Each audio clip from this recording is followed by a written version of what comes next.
D S P سلیمان انتہائی خوبصورت، جاذب نظر اور فرض شناس آفیسر۔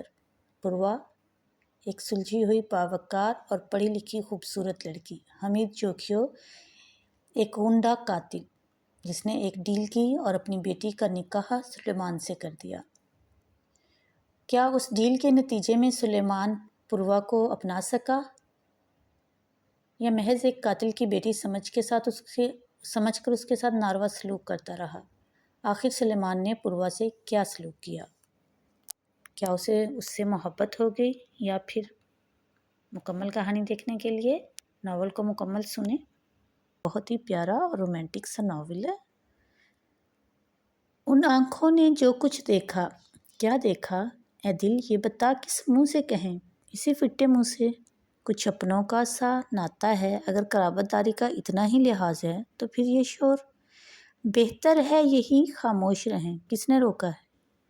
جب کر نہ سکیں ہم ان سے گلہ، حسرت ان غنچوں پہ ہائے، غیروں سے شکایت کون کرے، اب کیا کر رہے ہو؟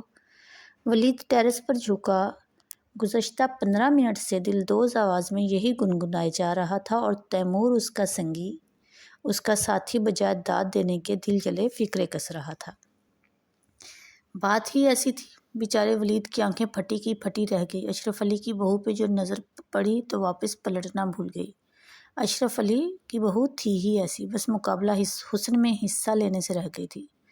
ابھی کچھ دیر پہلے ولید نے ساجدہ کو برآمدے سے لان تک چہل قدمی کرتے دیکھا تو تیمور کو آواز دے ڈالی۔ گلابی باریک جارجٹ کے کپڑوں میں ملبوس دوپٹہ بے نیازی سے گلے میں ڈالے ساجدہ کو چندہ احساس نہ تھا کہ دو نوجوان لڑکے اسے کن نظروں سے دیکھ رہے ہیں۔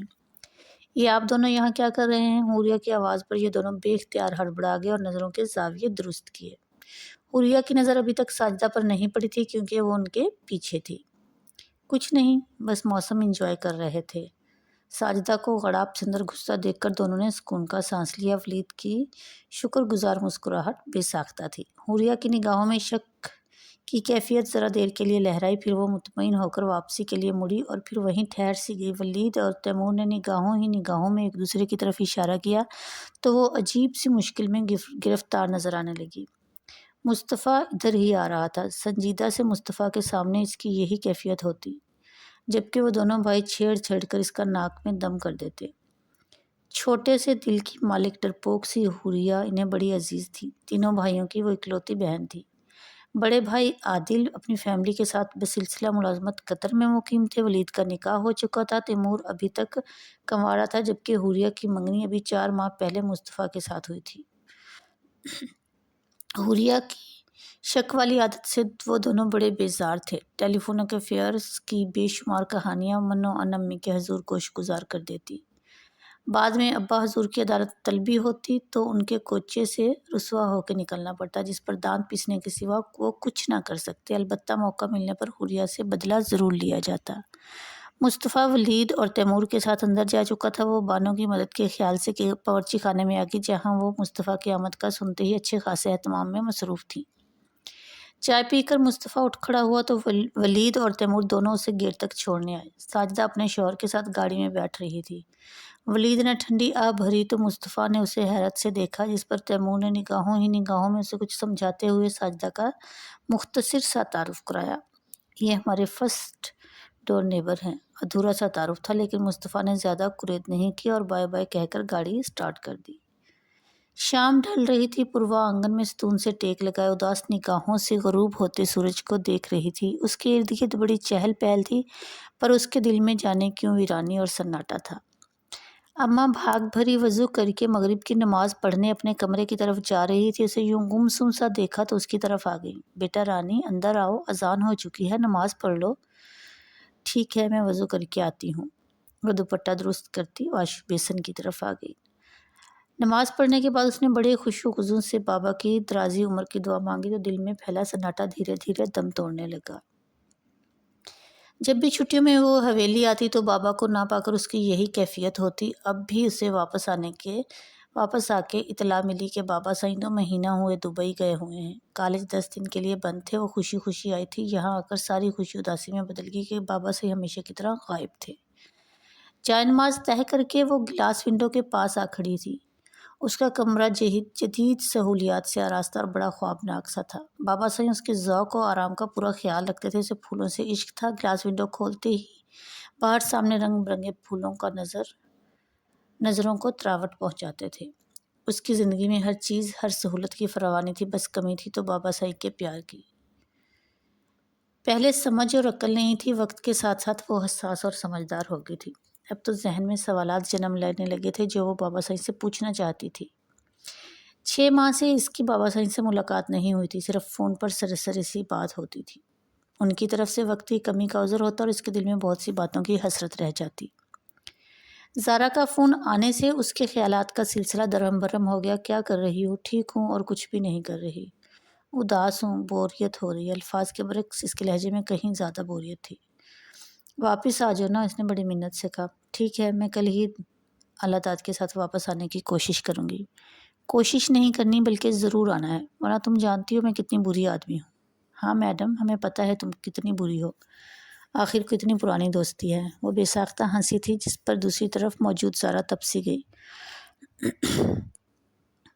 دانت نہ نکالو اور جلدی آؤ، میں سچ مچ تمہیں مس کر رہی ہوں۔ چلو ٹھیک ہے، اپنا خیال رکھنا، اللہ حافظ۔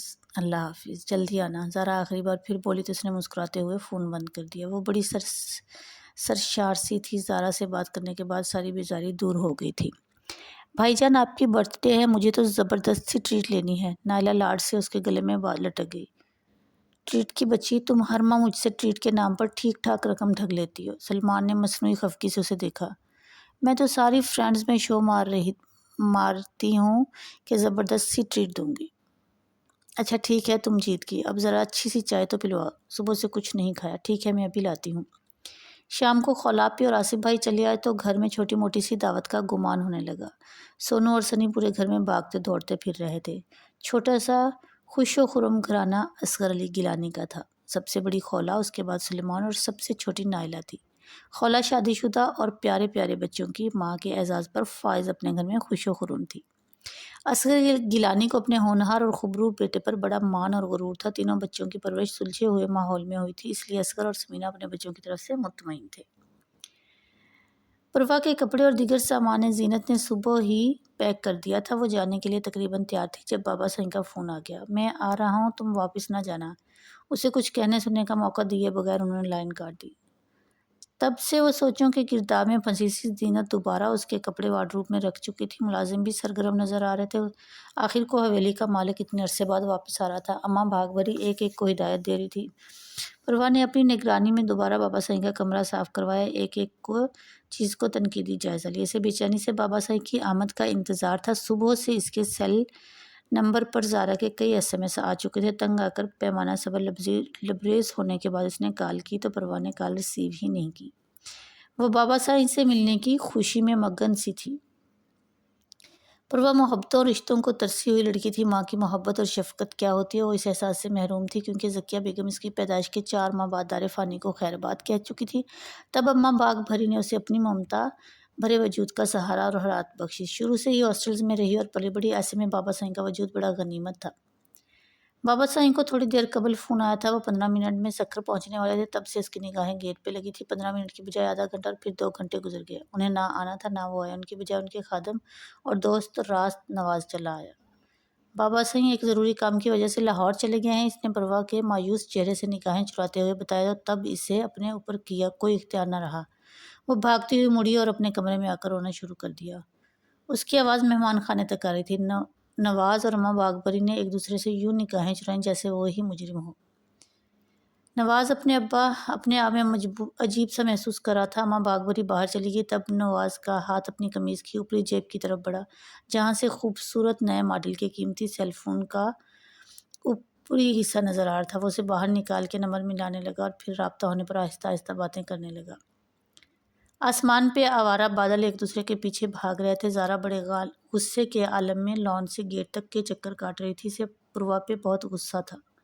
2 دن سے اس نے سیل فون آف کیا ہوا تھا، لینڈ لائن نمبر پہ جواب ملتا وہ سو رہی ہے یا باہر گئی ہو۔ اس کا دل چاہ رہا تھا کہیں سے پروا آ جائے اور اسے کچا چبا ڈالے۔ اپنے خطرناک ارادوں کا اظہار اس نے بیاباں دہل ثنا آپی کے سامنے کیا تھا۔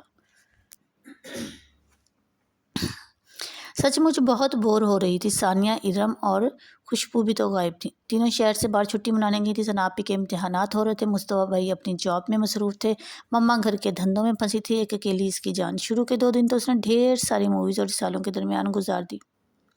ایک بار آنے تو ان چاروں کو خاص طور پر اس پروا کا تو حشر نشر کیا نہ کیا تو میرا نام نہیں۔ وہ اپنے قاتلانہ عزائم نئے سرے سے ترتیب دے رہی تھی۔ جب گیٹ کے باہر جانی پہچانی گاڑی کا ہارن سنائی دیا، اسے خوشگوار حیرت کا جھٹکا لگا۔ ولید، تیمور اور حوریہ تینوں اسی طرف آ رہے تھے۔ Happy birthday dear. Hooria گرم جوشی سے اس کے گلے لگی تو حیرت کی زیادتی سے وہ بیہوش ہوتے ہوتے بچی۔ عین اسی وقت مصطفیٰ بھائی بھی چلے آئے۔ ثنا کچن سے برآمد ہو کر نئے سوٹ میں ملبوس شاداں و فرحان سی تھی اور زارا کا حال دیکھ کر ہنس رہی تھی۔ مصطفیٰ بھائی نے گفٹ دے کر اسے ساتھ لگایا تو اسے اپنے آپ پر غرور سا ہونے لگا۔ سارا پروگرام ثنا کا تھا۔ اس نے بالا ہی بالا سرپرائز دینے کے چکر میں زارا کو ہر بات سے لا علم رکھا تھا، پر زارا کو افسوس سا تھا کہ اس کی ایک بھی دوست جنم دن پہ یہاں نہیں ہے۔ زارا نے کیک کاٹ کر سب کو اپنے ہاتھ سے کھلایا۔ حوریہ پلیٹ میں کیک کا چھوٹا سا ٹکڑا اور چاٹ لے کر قدرے سائڈ پہ ہو کے بیٹھ گئی۔ وہ تو اپنی شرمیلی فطرت کی وجہ سے آ ہی نہیں رہی تھی۔ امی اور ثنا کے دباؤ کی وجہ سے انکار کی اسے جرأت ہی نہیں ہوئی۔ وہ بس اٹھنے کی تیاری میں تھی جب سلیمان نائلہ کے ساتھ آ گیا۔ ان دونوں کو زارا کی سالگرہ کے بارے میں بالکل پتہ نہیں تھا۔ یہ نائلہ تھی جس نے شور مچایا تھا کہ ثنا آپی کی طرف جانا ہے۔ پھر سلیمان کو مصطفیٰ سے ضروری کام بھی تھا۔ وہ 2 دن کے لیے اسلام آباد آیا تھا۔ مصطفیٰ سے ملنا لازمی تھا۔ نائلہ کو بھی ساتھ لے آیا۔ ثنا کا آئیڈیا تھا کہ حوریہ کو بھی بلوائیں گے۔ مصطفیٰ نے بھی تائید کی۔ پھر اب سلیمان کے ساتھ نائلہ کو دیکھ کر مصطفیٰ کو شرمندگی سی ہوئی کہ انہیں بھی کہہ دیا جاتا تو اچھا تھا۔ دونوں گھرانوں کے دیرینہ تعلقات تھے، ایک ہی پڑوس میں رہنے کے باعث ملنا جلنا بھی تھا۔ پھر سلیمان اور مصطفیٰ اکٹھے پلے بڑے تھے۔ دونوں نے CSS کے بعد اکٹھے پولیس ڈپارٹمنٹ جوائن کیا تھا۔ دوستی اور قربت بھی خوب تھی، بلکہ اصغر اور سمینہ دوستی کے اس رشتے کو مضبوط رشتے میں بدلنے کے خواہاں تھے۔ اگرچہ انہوں نے عملاً اس کا اظہار نہیں کیا تھا، مگر دل میں تمنا بے پناہ تھی۔ یہ سلیمان تھا جس کی وجہ سے وہ اب تک دل کی بات زبان تک نہ لائے تھے۔ وہ ہاتھ جو نہیں آتا تھا۔ وہ ثنا کو بہو بنانے کا خواب دیکھ رہے تھے۔ میڈیکل کے 4th پراف کی طالبہ ثنا انہیں بے پناہ پسند تھی۔ شروع سے نگاہوں کے سامنے پلی بڑی تھی، عام لڑکیوں کی طرح تیزی تراری نہ تھی۔ سلمان نے تو 2 ٹوک کہہ دیا تھا، ابھی اس کے پاس 2-2.5 سال تک وقت نہیں ہے۔ سمینہ ماں تھی، ان کے تو سارے ارمانوں پہ اوس پڑ گئی۔ سلیمان اور مصطفیٰ اپنی باتوں میں مگن تھے۔ چاروں لڑکیوں نے ایک الگ ٹولی بنائی تھی۔ ولید تو ضروری کام کا کہہ کر چلا گیا تھا، جبکہ تیمور نے وہی محفل جموا لی تھی۔ ہنس کے نائلہ کے پیٹ میں تو بل ہی پڑ گیا۔ حالانکہ یہ حوریہ کئی بار گھوٹ چکی تھی، نگاہوں ہی نگاہوں میں سرزنش کر رہی تھی کہ اجنبی لڑکی ہے، پہلی بار اتنی بے تکلفی نہیں۔ پر وہ تیمور ہی کیا جو مان جاتا۔ حوریہ 1 منٹ میری بات تو سنے۔ مصطفیٰ نے اسے روکا۔ اس نے دوپٹہ ماتھے تک لیا ہوا تھا، کان بھی ڈھکے چھپے تھے۔ اسے تو پہلے سے بڑھ کے اچھی لگی۔ کم ہی آمنا سامنا ہوتا۔ مصطفیٰ کی لاکھ کوشش کے باوجود بات سلام دعا سے آگے نہ بڑھتی۔ وہ گھر جاتا تو قصداً ادھر ادھر ہو جاتی۔ اصل میں شادی سے پہلے حوریہ کو کسی قسم کی بے تکلفی پسند نہیں تھی۔ مصطفیٰ سے آپ جناب کے دائرے میں رہ کر بات کرتی۔ جی بولیں۔ اس نے ذرا پلکوں کی چلمن اٹھا کر اسے دیکھا اور پھر فوراً ہی چرا لی۔ مصطفیٰ بڑے جذب سے اسے دیکھ رہا تھا۔ اچھی لگ رہی ہیں۔ بڑا سادہ سا لہجہ تھا۔ یہ کہہ کر وہ اس کے آگے سے ہٹ گیا۔ نائلہ نے حوریہ کو پہلی بار دیکھا تھا، وہ اسے اچھی لگی تھی۔ زارا، تمہاری ہونے والی بھابھی کی آنکھیں کتنی بڑی بڑی اور نشیلی ہیں۔ وہ اس کے کان میں گھسڑ گئی۔ ہاں بھائی، ان آنکھوں پہ ہی تو مرے تھے۔ واقعی ایسے ہی لگتا ہے، پر معاف کرنا، یہ بڑی سمپل اور بیک ورڈ سی لگتی ہے، جبکہ مصطفیٰ بھائی کتنے اپ ٹو ڈیٹ اور اسٹائلش سے ہیں۔ دل کی بات دل میں رکھنا نائلہ نے سیکھا ہی نہ تھا۔ مصطفیٰ بھائی کو حوریہ آپی کی انفرادیت اور سادگی نے ہی تو متوجہ کیا تھا، ورنہ ایک سے ایک الٹرا ماڈرن لڑکی نے ان کے حلقے میں تھی۔ حوریہ اور تیمور اجازت لے کر چلے گئے۔ سلمان اور نائلہ ان کے جانے کے کافی دیر بعد اٹھے۔ نیندراں نہیں آندیاں تیرے بنا، نیندراں نہیں آندیاں، ساری رات لواں انگڑائیاں۔ ولید کو نصیب لال زیادہ ہی بھانے لگی تھی۔ جب ہی تو وہ ٹیرس پر لٹکا بآواز بلند گا رہا تھا۔ تیمور کا ابھی تک نزول نہیں ہوا تھا۔ ساجدہ باہر لان میں آ چکی تھی۔ اس کی سوئی کشور کمار پر اٹک سی گئی تھی۔ فیروزی کپڑے، فیروزی جوتی کے ساتھ گہری رنگ کی لپسٹک میں ساجدہ اپنے اوپر نازا اور اترائی سی لگی۔ ولید حیران ہوتا کہ وہ کپڑوں کے ساتھ سر سے پاؤں تک میچنگ ڈھونڈ لیتی ہے۔ دیگر کپڑوں کے ساتھ فیروزی کپڑے بھی باریکی میں اپنی مثال آپ تھے۔ تیمور کی آواز پہ وہ بے چارہ اچھل ہی پڑا۔ اور ناپسندیدہ نگاہوں سے اسے دیکھا، جیسے رنگ میں بھنگ ڈال دیا ہو۔ تم کیا کر رہے تھے؟ جھک مار رہا تھا۔ تمہیں اس کے سوا آتا ہی کیا ہے؟ تیمور ساجدہ کی بل کھاتی لمبی چوٹی کی جگہ جسے وہ تیل لگا کر بڑے اہتمام سے باندھی تھی کھلے دراز بال دیکھ کر حیران سا تھا۔ اس میں کوئی شک نہ تھا کہ اس کے بال بہت خوبصورت تھے۔ اور نیچے چلتے ہیں۔ پوروا لدت کے ساتھ نکلنے کی تیاری میں تھی۔ اماں بھاگ بھری نے خود اس کے بالوں میں کنگھی کر کے چوٹی بنائی۔ بادام کا حلوہ، ڈھیروں خشک میوہ جات ڈلوا کر انہوں نے رات اپنی نگرانی میں زینوں سے تیار کروایا تھا۔ لائٹ پرپل سوٹ میں ملبوس وہ ہمیشہ کی طرح اچھی لگ رہی تھی۔ اماں بھاگ بھری نے اسے خود سے لپٹا لیا۔ آنسو جھرجھر اس کی آنکھوں سے بہنے لگے۔ اماں بھاگ بھری ہمیشہ کی طرح ابدیدہ تھی۔ آہنی گیٹ کھل چکا تھا۔ الوداعی نگاہوں سے حویلی کے در و دیوار کو دیکھتی وہ کالے شیشے والوں گاڑی میں آ بیٹھی۔ اس سے پہلے کہ لدت گاڑی آگے بڑھاتا، سامنے سے آتی لینڈ کروزر نے اس کا راستہ روک لیا۔ وہ پریشان سا ہو کر نیچے اتر آیا۔ اس کے مقابل نواز کھڑا تھا۔ اس نے لدت کے کان میں کچھ کہا تو وہ پریشان سا نظر آنے لگا۔ بی بی سائیں، آپ اندر چلیں، ہم فی الحال نہیں جا رہے ہیں۔ وہ اتنا کہہ کر سوال جواب دیے بنا اندر چلا گیا۔ اس کی پریشانی حد سے سوا تھی۔ پتہ نہیں کیا ہو رہا ہے۔ تو ہے میری، میں ہوں تیرا، مگر میں نہیں ہوں۔ آ جا میری باہوں میں آ۔ ہائے شرم سے مر جاؤ۔ دل میں میرے جو رہتا ہے، کون ہے وہ بدقسمت؟ تیمور کے بچے، چپ کر جاؤ، میں ریاض کر رہا ہوں۔ اچھا، میں سمجھا آپ فریاد کر رہے ہیں۔ اچھا ٹھہرو تم ذرا۔ ولید کو جلال میں سامنے پڑا بیٹ نظر آیا تو وہ اسی کو اٹھا کر تیمور کے پیچھے بھاگا۔ وہ سیدھا حوریہ کے پیچھے جا کر چھپنے کی کوشش کرنے لگا جو کھانا پکانے میں لگی تھی۔ میں کہتا ہوں سامنے آؤ، آپ لوگ بچوں کی طرح ہر وقت لڑتے رہتے ہو، میں ابو کو بتاؤں گی۔ نہ نہ نہ میری سویٹ بہنا، یہ ظلم نہ کرنا، آئندہ ہم نہیں لڑیں گے، وعدہ، پکا وعدہ۔ یہ بھائی میں فیوچر پلاننگ کر رہا ہوں، تیمور نے ولید کو اطلاع دی جو چھلے مٹر کے دانے اٹھا اٹھا کر منہ میں ڈال رہا تھا۔ کیا سوچا ہے آخر؟ پتہ تو چلے۔ وہ اس کی آنکھوں سے جھانکتی شرارت محسوس کر چکا تھا۔ میرے پاس 2000 ہیں، 2000 میں 20 مرغیاں تو مل ہی جائیں گی۔ روزانہ 20 انڈے دیں گی، مہینے کے 600 انڈے، اور اگر میں یہ انڈے فروخت کروں تو روز کے 120 روپے، اور سالانہ، اوہ میرے خدا، دولت ہی دولت۔ میں ایسی مرغیاں لوں گا جو بڑے سائز کے انڈے دیں گی۔ پر تیمور صاحب، مرغیاں روز تو انڈے نہیں دیتی۔ ولید نے اسے سہانے خواب سے باہر نکالنے کی کوشش کی۔ میں ایسی مرغیاں لوں گا جو ہر وقت انڈے دیا کریں گی، یعنی انہیں انڈے دینے کے سوا کوئی کام نہیں ہوگا۔ وہ مزے سے بولا تو حوریہ نے بمشکل اپنی مسکراہٹ ضبط کی۔ اچھا، پتہ ہے دانت صاف نہ کرنے کے کیا فائدے ہیں؟ ولید کی طرف سے نیا سوال آیا تھا۔ میں سمجھا نہیں۔ میرا مطلب ہے دانت صاف نہ کرنے کے فائدے بتاؤ۔ اچھا اچھا، سب سے پہلے تو ٹوتھ پیسٹ کی بچت، ٹوتھ برش کی بچت سب سے بڑا فائدہ۔ مجھے نہیں پتا۔ اس نے ہار مان لی تو ولید نے احسان کرنے والی نگاہوں سے اسے دیکھا اور سب سے بڑا فائدہ بتایا۔ سب سے بڑا فائدہ یہ ہے کہ دانت حساس نہیں ہوتے، مسوڑوں سے خون نہیں آتا، کیونکہ دانت بچتے نہیں ہیں۔ نہ رہے بانس، نہ بجے بانسری، نہ روٹی چبانے میں دقت، نہ بوٹی چبانے کی زحمت۔ آٹا گوندھ کر روٹی پکانے کے بکھیڑے سے بچاؤ۔ ایک اور فائدہ، مصروف رہو گے، یعنی بوریت دور کرنے کا بے ہدف نسخہ۔ حوریہ چاول دم دینے کے بعد ان کی طرف متوجہ، کتنے گندے ہیں آپ، ہماری بیوقوف سی بہن۔ ولید نے مسکراتی نگاہوں سے تیمور کو اشارہ کیا تو وہ سمجھ گئی کہ دونوں اسے تنگ کرنے کے موڈ میں ہیں۔ تبھی تو وہ سنک میں پڑے برتنوں کی طرف متوجہ ہو گئی۔ دوپہر کا وقت تھا۔ حوریہ گھر میں اکیلی تھی۔ ولید اور تیمور صبح سے غائب تھے۔ چھٹی کا دن تھا۔ امی جان خالہ کی طرف چلی گئی۔ ابو کچھ دیر پہلے شاہ نواز انکل کی طرف نکل گئے تھے۔ حوریہ صبح جلدی سے اٹھ کے اس کا ارادہ تفصیلی صفائی کا تھا۔ ابھی تھوڑی دیر پہلے فارغ ہو کر نہائی تھی۔ اب اسے ٹھیک ٹھاک قسم کی بھوک لگ رہی تھی۔ چاول پکانے کے ارادے سے اس نے پیاز کاٹ کر پتیلی چولہے پر چڑھائی، ساتھ مٹروں کا پیکٹ نکالا۔ اتنے میں ڈور بیل بجی۔ اس کا خیال تھا شاید بھائیوں میں سے کوئی ہوگا، پر گیٹ کھولنے پر جو صورت نظر آئی وہ مصطفیٰ کی تھی۔ وہ گھبرا سی گئی تھی، پھر ناچار اسے اندر آنے کا راستہ دیا۔ اس کو ڈرائنگ روم میں بٹھا کر حوریہ نے سب کی غیر موجودگی کی اطلاع بھی دے دی۔ اس سے پہلے کہ وہ کوئی جواب دیتا، ایک بار پھر بیل گنگنائی۔ وہ خوشی سے ہوگی، یہ یقیناً بھائیوں میں سے کوئی ہوگا، اس کا قیاس تھا۔ پر اب کی بار ساجدہ تھی۔ حوریہ آج تک ان کے گھر نہیں گئی تھی اور نہ ساجدہ کبھی آئی تھی۔ کچھ مہینے قبل ساجدہ جب بیاہ کر آئی تھی تو امی سلائی دینے کے لیے ان کے یہاں گئی تھی۔ اس کی ساس سے اچھے تعلقات تھے، اس لیے جب حامد کی شادی ہوئی تو وہ بطور خاص بارات کے ساتھ بھی گئی تھی۔ اپنے گھر میں وہ چلتے پھرتے نظر آ ہی جاتی تھی، پر آج اتنے قریب سے پہلی بار حوریہ نے دیکھا۔ دید تراش خراش کا یہ سوٹ اس نے پہلی بار پہنا تھا۔ شرٹ کا گلاس بے روایت آگے پیچھے سے گہرا تھا، فٹنگ قابل دید تھی۔ شہر آنے کے بعد ساجدہ نے بڑی تیزی سے شہری رنگ ڈھنگ اور جدید فیشن اپنائے تھے۔ حامد تو اس سے مرعوب اور دبا ہوا نظر آتا۔ تازہ بنی بہوؤں اور فیشل میں وہ دیکھنے کی چیز لگ رہی تھی۔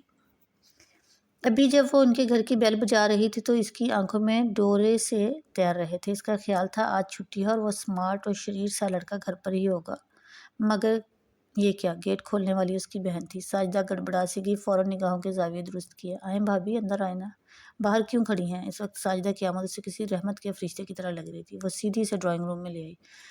مصطفیٰ حوریہ کے ساتھ ایک اجنبی صورت کو دیکھ کر احتراماً اٹھ کھڑا ہوا۔ یہ ہمارے ساتھ والے گھر میں رہتی ہیں، ساجدہ حامد نام ہے، آپ دونوں بیٹھ کر باتیں کریں، میں ابھی آتی ہوں۔ حوریہ بڑی ہلکی پھلکی سی ہو کر چائے کے ساتھ دیگر لوازمات تیار کرنے لگی۔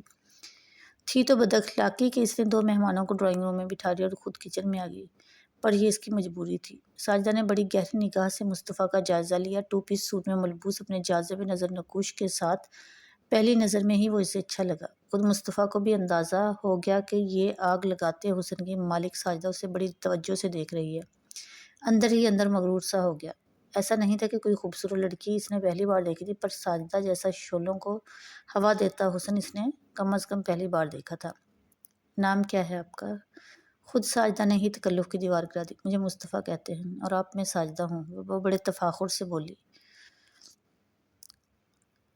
اس کی سرکشی اور بے باکی مصطفیٰ کو نگاہ چرانا مشکل ہو گیا۔ بہت جلد ساجدہ نے اجنبیت کی دیواریں گرا دی۔ جب حوریہ چائے کی ٹرالی سمیت اندر داخل ہوئی تو وہ دونوں کسی بات پر ہنس رہے تھے۔ ساجدہ کی ہنسی کو تو بریک لگی، پھر مصطفیٰ نے باری باری حوریہ اور پھر ساجدہ کو غور سے دیکھا۔ دونوں میں زمین و آسمان کا فرق تھا۔ وہ حیران ہوا کہ آج سے پہلے اسے یہ فرق نظر کیوں نہیں آیا۔ چائے پینے کے بعد وہ واپس چلا گیا۔ حوریہ، اب تم ہمارے گھر آنا، تم سے مل کر بڑی خوشی ہوئی۔ حامد آج بہت جلدی سو گیا تھا۔ ساجدہ نے بڑی نفرت سے سوئے ہوئے شوہر کو دیکھا۔ 52 سالہ حامد کی عمر جس کے چہرے اور بالوں سے سفیدی جھانک رہی تھی، شکست خوردی کے سراپے سے یہاں تھی، جبکہ ساجدہ چڑھتی ندی پر شور دریا کی مانند تھی۔ 21 سال کی تھی وہ۔ مشکل بھرے بھرے رخسار، گلابی آمیزش لیے سرخ ہونٹ، نشیلی آنکھوں سمیت وہ بہت سوں کے ہوش اڑا سکتی تھی۔ اشرف علی کا گھرانہ برسوں سے اس کالونی میں آباد تھا۔ ان کا کراکری چھوٹا سا سٹور تھا۔ انہوں نے بڑی محنت سے لاکھوں میں کھیلنے لگے۔ جب وہ فوت ہوئے اس وقت حامد کاروبار کو بڑی کامیابی سے چلا رہا تھا۔ اشرف علی کو بیٹی کی طرف سے بڑی فکر تھی۔ اس کی ایک ٹانگ میں پیدائشی نقص تھا۔ عطیہ بیگم ان کی شریک حیات اس غم کو سینے سے لگائے اگلے جہان سدھار گئی۔ یہی غم ان کے سینے میں ناسور بن گیا۔ اسی چکر میں 4 بیچارہ حامد 42 سال کا ہونے کو آیا تھا، پر ابھی تک اس کے چہرے کے پھول نہیں کھلے تھے۔ کسی کو اس کا خیال ہی نہیں تھا۔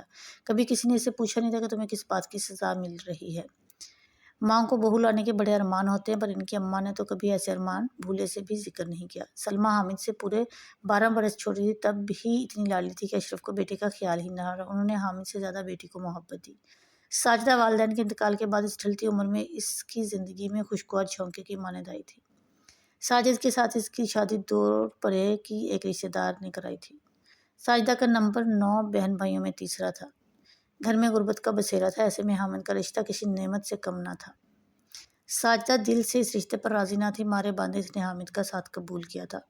بیاہ کے شہر آتے اس نے بڑی تیزی سے خود کو یہاں کے ماحول میں ڈالا تھا۔ سوئے ہوئے حامد کی طرف سے اس نے کروٹ لے لی اور قدرے دور کھسک گئی۔ مجھے بارش اچھی لگتی ہے، مگر صرف تمہارے ساتھ۔ برستی بارش میں ہماری شادی ہو، تم میرے پاس ہو، میں تمہیں دیکھتا رہوں۔ ایاز کی آواز اس کے پاس ہی تو گونج رہی تھی۔ ایاز اس کے بچپن کا ساتھی، پھر جوانی کا اولین خواب جو پورا نہ ہو سکا، اور اس کے لالچی ماں باپ نے اسے بوڑھے کے حوالے کر دیا۔ غصے سے اس کے لہو میں آگ سی دہکنے لگی۔ اس نے پاس پڑے جگ سے پانی گلاس میں انڈیلا اور پینے لگی۔ پھر آگ سرد ہونے کی بجائے اور بھی تیزی سے پھیلنے لگی۔ مصطفیٰ کی ستائشی نگاہیں اس کے لیے کسی نشے سے کم نہ تھیں۔ پھر آفاق عالم کی حالت اسے غرور سا ہونے لگا۔ بھرے لبوں پہ مسکراہٹ۔ سلمان نے یونیفارم پہن کر دوبارہ ریوالور کا چیمبر چیک کیا۔ اندرونی خلفشار سے اس کا خوبرو چہرہ سرخ ہو رہا تھا۔ محمود بابا ناشتے کا کہہ رہے تھے، اس نے اشارے سے انہیں منع کر دیا۔ حمید جوکھیوں کے ٹھکانے تک پہنچنے میں اس کا ذہن مسلسل سوچوں میں غلطا و پیچیدہ رہا۔ وعدے کے مطابق وہ اکیلا ہی آیا تھا۔ اپنی حفاظت کے خیال سے صرف ایک سروس ریوالور اس کے پاس تھا۔ ایک پولیس آفیسر ہونے کے ناطے اس کا اپنے ماتحتوں سے کہنا تھا کہ بڑے فائدے کے لیے چھوٹے موٹے نقصان کو برداشت کرنا ہی پڑتا ہے۔ پھر جرائم پیشہ لوگوں کی فطرت اس پر آشکار تھی۔ انہیں زبان اور وعدے کا پاس ہوتا ہے، اسی یقین کے سہارے وہ یہاں بے خوفی سے چلا آیا تھا۔ حمید جوکھیوں بڑے اتفاق سے ملا، جیسے وہ گہرے دوست ہوں۔ اس وردی کے وقار کا تم نے خیال رکھا ہے، اس لیے مجھے پسند ہے۔ ہماری اور قانون کی کبھی نہیں بنی، مگر میں تم جیسے آفیسر کی عزت کرتا ہوں۔ سلیمان پہلو بدل کر رہ گیا۔ اب اصل بات کی طرف آتے ہیں۔ اگر تم چاہتے ہو کہ حمید جوکھیو خود کو قانون کے حوالے کر کے اپنے جرائم کا اعتراف کر لے تو اس کے لیے تمہیں مجھ سے ایک ڈیل کرنی پڑے گی۔ پھر یہ ڈیل صرف ہم دونوں کے درمیان ہوگی، کوئی تیسرا نہیں۔ وہ اپنی بات کہہ کر اس کا رد عمل اس کے چہرے پر تلاش کر رہا تھا۔ کون سی ڈیل؟ وہ ڈیل یہ ہے، اس نے سلمان کے سر پر عین دھماکہ کیا۔ میں پھر بتانے لگا، میں سوچوں گا۔ اس جیسے مضبوط اعصاب کا مالک بھی لمحہ بھر کو گڑبڑا گیا۔ حمید جوکھیو نے بات ہی ایسی کی تھی۔ سوچنے پہ پابندی نہیں، یاد رکھنا تمہاری پوری فورس بھی مل کر میرے خلاف کچھ نہیں کر سکتی اور میرے پاس زیادہ وقت نہیں ہے۔ نواز اس دوران بڑی خاموشی سے دونوں کے چہروں کے اتار چڑھاؤ کو دیکھتا رہا۔ وہ بڑے چوکنا انداز میں مستعد کھڑا تھا۔ اتنے میں ادھیڑ عمر ملازم خانے سے لدی پنی ٹرالی لے کر آیا۔ پھر سلیمان نے لاکھ اصرار کے باوجود کسی چیز کو نہیں چکھا سوائے چائے کے۔ حمید جوکھیو اس کے ساتھ گاڑی تک آیا۔ میری بات دھیان میں رکھنا، وہ سلمان سے نرمی سے بولا۔ اسے قسمت کی ستم ظریفی پہ ہنسی آ گئی۔ جرائم کی دنیا کا بے تاج بادشاہ، جس کے ایک اشارے پر بے گناہ لوگوں کو خون میں نہلا دیا جاتا تھا، وہ اسے درخواست کر رہا تھا جو لوگوں کی آنکھوں میں آنکھیں ڈال کر دیکھتا اور ان کی روحیں فنا ہو جاتی۔ آج اس کا سر جھکا ہوا تھا۔ تو کیا وہ اس کی بات مان لے یا پھر اپنی طاقت پر بھروسہ کرے؟ یہ بھی تو حقیقت تھی کہ قانون نافذ کرنے والے ادارے اب تک اس کا کچھ نہ بگاڑ پائے تھے۔ اس کا ہر جرم قانون کی بے بسی کا منہ بولتا ثبوت تھا۔ وہ ہاتھ آئی چکنی مچھلی کی طرح پھسل پھسل جاتا۔ کئی بار حمید جوکھیو سے سامنا ہوتا، وہ کسی فاتح کی شان سے سر اٹھائے گزر جاتا۔ 4 ماہ سے وہ اس معاملے میں ہر ممکن حربہ آزما چکا تھا۔ اس کے خاص بندوں کو توڑنے کی کوشش کی، سب کوششیں رائے گاں گی۔ اسے اب صاف نظر آ رہا تھا کہ وہ اس مشن میں ناکام ہوگا۔ سکھر میں اس کا یہ آخری کیس تھا، کیونکہ پوسٹنگ آرڈر آ چکے تھے۔ وقت نکال کے وہ اسلام آباد بھی گیا، مصطفیٰ سے ذکر کیا کہ شاید مشکل کا کوئی حل نکل آئے، پر سب بے سود۔ رات کو اس نے مصطفیٰ کو فون کیا۔ وہ خود آج کل ایک بڑے کیس پہ کام کر رہا تھا، اسی میں پھنسا ہوا تو سلمان کافی دیر حمید جوکھیو کی کیس فائل کو سر نو دیکھتا رہا، ایک ایک پوائنٹ کو نوٹ کیا، مگر کوئی قابل ذکر بات سامنے نہیں آئی۔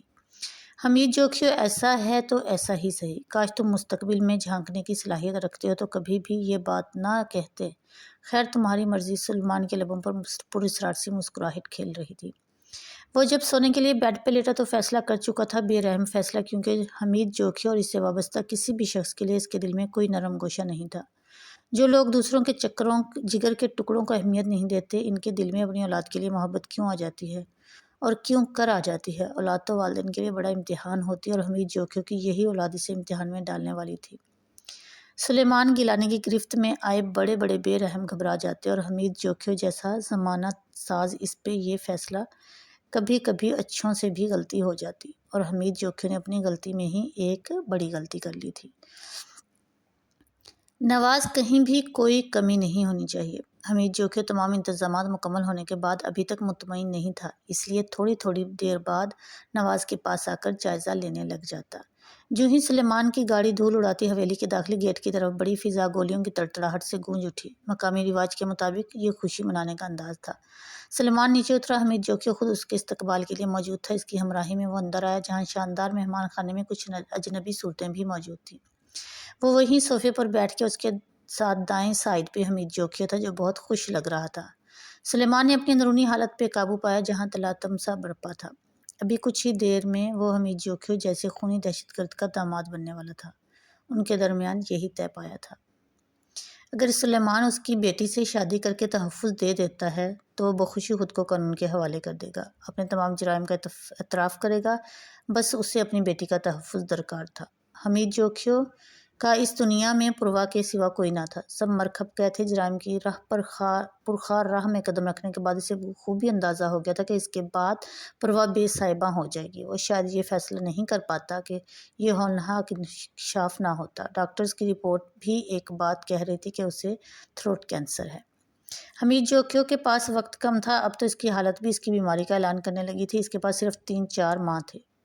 واپس آ کر اس نے سلمان کو آفر کی۔ وہ سوچ میں پڑ گیا۔ حمید جوکھیو نے اس کے خاندان کے بارے میں تحقیق کی، اسے وہ ہر لحاظ سے پرواہ کے قابل نظر آیا۔ اسے پتہ تھا کہ اگر اس کے مخالفوں کو اس کی بیماری کے بارے میں پتہ چل جائے تو وہ خوشی کے شادیانے بجائیں گے اور اس کے سارے حمایتوں کو گاجر مولی کی طرح کاٹ دیں گے۔ پرواہ اس کی واحد اولاد ہونے کے ناطے اس کے مخالفوں کے عتاب کا نشان بھی بنی۔ اس کے بعد جانے کا کیا حشر ہوگا؟ اسی بات نے اسے سلمان کے سامنے جھکنے پر مجبور کر دیا۔ اس کی بے خوفی، سچائی اور خاندانی شرافت حمید جوکھیو کو بھائی تھی۔ یہ ڈیل کر کے اس نے جوا کھیلا تھا۔ اسے یقین تھا کہ سلیمان گیلانی دھوکہ نہیں کرے گا۔ نہ وہ اپنے کال سے پھرے گا۔ پوروا اس کے پاس محفوظ رہے گی۔ پوروا نے ساری زندگی ہاسٹلز میں گزاری تھی۔ اس کی رضامندی کے بعد ہی وہ حویلی آتی اور کڑے پہرے میں لوٹ جاتی۔ اس کے نزدیک اس کے بابا سے مصروف ترین کاروباری شخصیت تھے۔ سلیمان گیلانی حمید جوکھیوں کے کیس پر کام کر رہا تھا۔ اسے سلیمان کے بارے میں سب پتہ تھا۔ اس کے گھر والے اسلام آباد میں مقیم تھے۔ وہ سلجھے ہوئے مزاج کا مخلص اور فرض شناس نوجوان تھا۔ اتفاقاً ان دونوں کا آمنا سامنا ہوا تب ہی وہ نہ جانے کیوں حمید جوکھیوں کے دل نے آرزو کی تھی کہ یہ پوروا کا مقدر بن جائے۔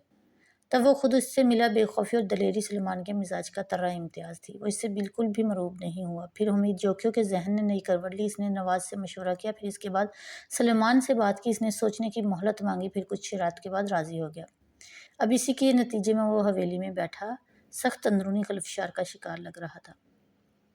گھر میں کسی کو کچھ پتہ نہ تھا وہ یہاں حمید جوکھیوں کی بیٹی سے نکاح کے لیے تیار بیٹھا تھا۔ اس نے صاف کھلے لفظوں میں واضح کر دیا تھا کہ فی الحال کسی کے علم میں لائے بغیر وہ نکاح کر رہا ہے اور آہستہ آہستہ گھر والوں کو ہموار کرے گا۔ اس کے بعد اپنی سہولت اور آسانی کے مطابق اپنی منکوحہ کو رخصت کروا کر لے جائے گا۔ ہو سکتا ہے کہ اس کے گھر والے مخالفت کریں۔ وہ اعتراض کر سکتے تھے، ایک مجرم کی بیٹی کو بطور بہو قبول کرنے سے انکار کر سکتے تھے۔ وہ سلیمان کے تحفظ میں ہوگی اور اپنی عزت کی حفاظت تو وہ ضرور کرے گا۔ پوروا محفوظ ہاتھوں میں ہوگی، اس لیے سب کچھ جلدی جلدی طے پایا۔ حمید جوکھیوں کا چہرہ خوشی سے چمک رہا تھا۔ اماں کیا کہہ رہی ہیں آپ؟ حیرت کی زیادتی سے وہ انہیں تکنے لگی۔ بیٹا تم یہ کپڑے پہن لو، وقت کم ہے، تمہاری تیاری کا انتظار ہے۔ بس مالک تمہیں دلہن بنا دیکھنا چاہتے ہیں۔ اماں بھاگ بھری رسان سے اس کے ہاتھ تھام کر پچکارتے ہوئے بولی تو اس نے دوسرا سوال نہیں کیا اور کپڑے ان کے ہاتھ سے لے لیے۔ اتنے میں بابا صاحب بھی آگے۔ پوروا کی آنکھوں کے کٹورے آنسوں سے لبریز ہو کے حمید جوکھیوں نے اس کو سینے سے لگا لیا۔ تمہاری ماں زندہ ہوتی تو ساری حسرتیں پوری کرتی، تم مام اور مان نکالتی، خیر رخصتی پر ساری کسر نکل جائے گی۔ حمید جوکھیوں کی بیٹی کی شادی دھوم دھام سے ہوگی، سارا گاؤں دیکھے گا۔ وہ خود کو یقین دلا رہے تھے۔ مالک تمہیں بہت سی خوشیاں دے گا، وہ ان کے سینے سے لگی رو رہی تھی۔ ٹھٹک تو وہ اسی روز گئی تھی جب نواز اچانک حویلی آیا اور وہ بابا سائیں کی آمد کا بتایا تھا۔ ماحول کچھ روز سے ویسے ہی پراسرار تھا۔ اب صبح یہ عقد کھلا جب اماں بھاگ بھری نے اسے آ کر کپڑے دیے اور اسے تیار ہونے کو کہا۔ بے دلی سے اس نے بیش قیمت روسی سوٹ زیب تن کیا۔ سکھا اماں بھاگ بھری کے ساتھ اس کے خاندانی زیورات کا نقشین باکس لے کر آئی۔ ایک ایک کر کے تمام زیورات اسے پہنائے گئے۔ شہر سے بطور خاص لائے گی بیوٹیشین نے اسے مہندی لگائی۔ وہ مہندی سوکھنے کے انتظار میں بیڈ سے ٹیک لگائے بیٹھی تھی۔ سکھا نے محسوس انداز میں اس کا جائزہ لے رہی تھی۔ نہ جانے کیوں اسے اس وڈیری پر ترس آ رہا تھا۔ زینوں نے ڈیک لگایا ہوا تھا جو اونچے سروں میں خوشی کے نغمے بجا رہا تھا۔ پوروا کے دل میں خوف اور اندیشے تھے۔ اس نے اپنے دل کو ٹٹولا جہاں نا امیدی کالے ناگ کی طرح پھن مارے بیٹھی تھی۔ میں بی بی صحیح کے شوہر کو دیکھ کر آئی ہوں، بڑا گھبرو جوان ہے، کافی مغرور لگ رہا ہے، پر ہماری بی بی بھی کم نہیں ہے، زینو اس کے جواب میں بولی تو سکھا نے بھی تائید کی۔ مبارک ہو، مبارک ہو۔ جو ہی سلیمان نے سائن کیے مبارکباد کی آوازیں گونجنے لگی۔ حمید جوکھیوں نے اسے سینے سے لگا لیا۔ میری بیٹی بہت معصوم ہے، اسے کوئی دکھ نہ دینا۔ حمید تم کتنے گھروں کے چراغ گل کر کے یہ بات کہہ رہے ہو، میری بیٹی کو دکھ نہ دینا، دوسروں کو بےکراں دکھوں کے سمندر کے سپرد کر کے، یہ بات تمہاری زبان سے تمسخرانہ لگتی ہے۔ وہ صرف سوچ سکا۔ کمرے میں جو لوگ بیٹھے تھے ایک ایک کر کے اٹھ کے تب اماں بھاگ بھری سلیمان کے پاس آئیں۔ آپ اپنی دلہن سے مل لیں اور دیکھ لیں۔ اس وقت یہاں دونوں کے سوا کوئی نہ تھا۔ حمید جوکھیوں پہلے ہی اٹھ چکا تھا۔ سلیمان نے اماں بھاگ بھری کا بے تاثر چہرہ دیکھا اور پھر اس کے ساتھ ہو لیا۔ رواج کے مطابق پوروا کا گھونگھٹ کی آڑ میں تھا۔ اماں بھاگ بھری اسے یہاں چھوڑ کر الٹے قدموں لوٹ گئی۔ سلیمان نے ایک اچٹتی سی نظر حمید جوکھیوں کی بیٹی پہ ڈالی۔ نکاح نامے میں حمید جوکھیوں کی خواہش پہ معمولی سا حق مہر لکھوایا گیا تھا۔ سلیمان کا ہاتھ کوٹ کی جیب میں رنگ گیا۔ ہزاروں کی نوٹوں کی گڈی اس نے پوروا کے قریب کچھ کہے بغیر رکھ دی۔ اسے اپنی منکوحہ کا چہرہ دیکھنے کی خواہش نہ تھی، نہ آرزو، اور نہ ہی وہ کوئی دلی تعلق اس سے بنانا چاہتا تھا۔ سو اس نے اس رشتے کو بھی ڈیل کے طور پر قبول کیا۔ جس خاموشی سے وہ آیا تھا اسی خاموشی سے لوٹ گیا۔ پوروا نے بھی سلیمان کا چہرہ نہیں دیکھا۔ وہ تو گھٹنوں میں منہ دیے مسلسل روئے جا رہی تھی۔ سلیمان کے قدموں کی آہٹ اسے صاف محسوس ہو رہی تھی۔ اماں بھاگ بھری نے اسے بتا دیا تھا کہ وہ آ رہا ہے۔ جاتے قدموں کی آہٹ اس کی سماعتوں سے دور ہوئی تو اس نے سر اٹھایا۔ نوٹوں کی گڈی سامنے پڑے دیکھ کر جانے کیوں اسے تعصب سا ہوا۔ یہ اس کا نکاح نامے میں لکھوایا گیا حق مہر تھا۔ اس کے ہم سفر نے ادا کرنے میں بڑی جلدی کی تھی۔ دیکھا مالک نے کتنا سوہنا گبرو دلہا ڈھونڈا ہے میری بیٹی کے لیے۔ اماں بھاگ بھری نے اپنے تئیں اس کے ساتھ شرارت کی تھی۔ وہ کچھ سوچ رہی تھی۔ اس کی سوچوں کی تہہ تک